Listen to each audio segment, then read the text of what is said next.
Hello everyone, आज है 10 जुलाई और आज इस वीडियो में हम बात करने जा रहे हैं उज्जीवन स्मॉल फाइनेंस बैंक के बारे में। 45 रुपये का शेयर है और देखा जाए तो गिरावट यहाँ पर अभी भी बनी हुई है। एक महीने में 10% गिरा है, लेकिन थोड़ा सा संभल भी रहा है। जो गिरावट आई थी वो एक झटके में आई थी, और ये जो गिरावट आई थी वो इसीलिए थी क्योंकि जो मैनेजमेंट है उन्होंने जो फॉरकास्ट रखा था उसको कट डाउन करा था। जो पहले एस्टिमेट दिया था कि इतना परसेंटेज ग्रोथ हमारा देखने को मिलेगा, उसको कट डाउन करा था, जिसके चलते गिरावट आई थी। लेकिन अभी अगर आप देखो तो थोड़ा बहुत संभल रहा है। बात करेंगे वीडियो में इसके बारे में, लेकिन उससे पहले अगर आपने अभी तक चैनल को सब्सक्राइब नहीं किया है तो प्लीज़ अभी इसे सब्सक्राइब कर लीजिए, क्योंकि आगे भी बहुत सारे वीडियोस हैं जो आपको काफ़ी ज़्यादा हेल्प करेंगे। तो 45 का शेयर, 10% का डिक्लाइन। एक महीने में अगर हम देखें तो 8%, 8.5% की तेज़ी, लेकिन ग्राफ इंटरेस्टिंग है। देखो, तेज़ी बनी थी, यहाँ पर गिरावट आई, तेज़ी आई, गिरावट आई, और अभी अटेम्प्ट कर रहा है, कोशिश कर रहा है। जो इसका सपोर्ट लेवल है 43 रुपीज़, वहाँ पर अटकने की कोशिश कर रहा है। देखते हैं कि ये इस बार भी यहाँ पर सपोर्ट बना पाएगा कि नहीं। 5 साल का अगर आप ग्राफ देखोगे तो भाई साहब 13 13.5% की गिरावट है, और इंटरेस्टिंग ग्राफ है। बड़ी गिरावट, बड़ी तेज़ी शुरुआत हुई है यहाँ पर गिरावट की। अगर आप मैक्सिमम ग्राफ भी देखोगे तो भी इतना पुराना ग्राफ नहीं है, 2019 से ही इसकी लिस्टिंग हमें देखने को मिली है। और वॉल्यूम का जो गेम है वो बड़ा है। 1.5 करोड़ से भी ज़्यादा के शेयर यहाँ पर ट्रेड होते आज भी नजर आए। कंपनी का जो हाई बना था वो 63 रुपीज़ का था, ऑल टाइम हाई। लो तकरीबन 13.5 रुपये के आसपास था वो कोविड के टाइम की बात है। मार्केट कैप इसका 8,600 करोड़ के आसपास देखने को मिल रहा है। कंपनी को लेकर अगर हम देखें तो according to Moneycontrol user सिर्फ 33% लोग कह रहे हैं खरीदारी करो, जबकि 67% लोग कह रहे हैं बेचो और भाग जाओ यहाँ से। और जहाँ तक बात करी जाए इस कंपनी में, तो बिकवाली और के ट्रांजेक्शन जो थे वो अभी देखने को मिले थे। मई महीने में आखिरी जो ट्रांजेक्शन था इनसाइडर्स का, उसमें 50,000 शेयर बेचे गए थे 53 रुपीज़ के प्राइस पर। उससे पहले खरीदारी के भी हमें देखने को मिले थे, ठीक है, 2 मार्च में थे वो, और अगेन फरवरी में वापस बिकवाली के भी देखने को मिल रहे थे। तो ये हो रहा है, ठीक है। और जहाँ तक डिविडेंड की बात करें, जैसे कि मैंने कहा, तो इस साल अच्छा डिविडेंड अनाउंस हुआ है। तकरीबन 1 रुपये 50 पैसे का डिविडेंड अनाउंस हुआ है, और जो एक्स डेट है वो 12 जुलाई है। मतलब अगर अभी भी आप खरीदारी करते हो तो आप उस डिविडेंड के लिए एलिजिबल हो।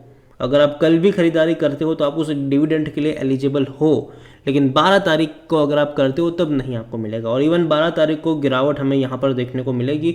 जो 1.5 रुपये का डिविडेंड है उतना, मतलब जो परसेंटेज वाइज आप कह लो कि 1-1.5 रुपये की गिरावट हमें देखने को मिल सकती है 12 जुलाई को, ठीक है। तो देखते हैं कि क्या सिनारियो देखने को मिलता है यहाँ पर। लेकिन नंबर अगर आप देखो तो अच्छे हैं। पिछले 2 फाइनेंशियल ईयर में इनके रेवेन्यू काफ़ी अच्छे ग्रो हुए हैं। सेम चीज़ प्रॉफिट को लेकर भी अगर आप देखो तो भाई साहब शानदार प्रॉफिट है पिछले 2 फाइनेंशियल ईयर में, जबकि इससे पहले 21 और 22 काफ़ी ख़राब रहा था। सिर्फ 8 करोड़ का प्रॉफिट था फाइनेंशियल ईयर 2021 में, और 2022 में 415 करोड़ का नुकसान हुआ था इन्हें। और 23 और 24 में अच्छी रफ्तार मैं कहूँगा।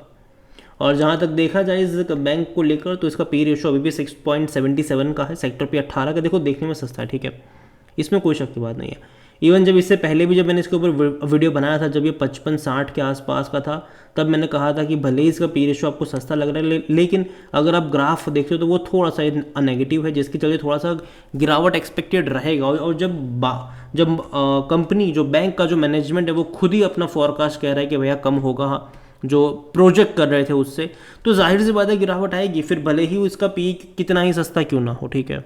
लेकिन जब फॉरकास्ट कम बता रहे हैं बैंक वाले, मैनेजमेंट वाले, तो कहीं ना कहीं उसका असर तो पड़ेगा ना।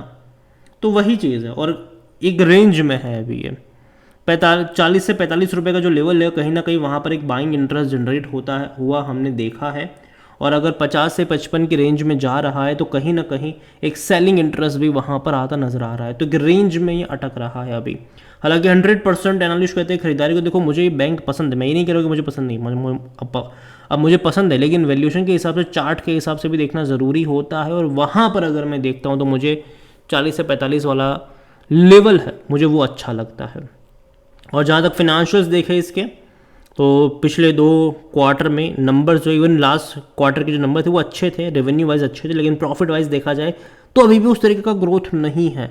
जितना ग्रोथ हमें इनके रेवेन्यू में देखने को मिल रहा है उतना ग्रोथ प्रॉफिट में देखने को नहीं मिल रहा है, जबकि प्रॉफिट में ग्रोथ दिखना चाहिए। यहाँ पर 324 करोड़ का प्रॉफिट जून में था, ठीक है, 1,465 करोड़ का रेवेन्यू था तब। जहां रेवेन्यू 1765 करोड़ हो गए, 300 करोड़ और ज़्यादा इनका रेवेन्यू हो गया, लेकिन प्रॉफिट में मुश्किल से 5 करोड़ का ही बढ़ोतरी हुआ है यहाँ पर। तो कम है, ये बढ़ना चाहिए, ठीक है, बढ़ना चाहिए।